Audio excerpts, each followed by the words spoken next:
Hello everyone, welcome back to my channel. In this video I will show you how to figure out the expiration days and see their current status in an Excel worksheet. To do this, firstly, type equals and then select the expiry date minus today's date. Now press F4 key. Now drag the formula. Next type another formula to view status. Start by using the if function. Now select days left cell, less than sign, then type 0, comma, type expired in inverted commas, comma. Type if function again. Select days left cell, now type less than and equal signs, then type 15, comma, expiring soon in inverted commas, comma. Type if function again.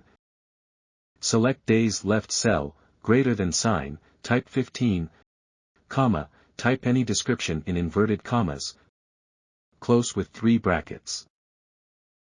Now drag the formula to apply it on all values. Pick any preferred color you like. I hope you found this tutorial helpful. If you have any queries, feel free to leave them in the comments section below. Don't forget to like and share this video and subscribe to my YouTube channel for more useful tips and tutorials.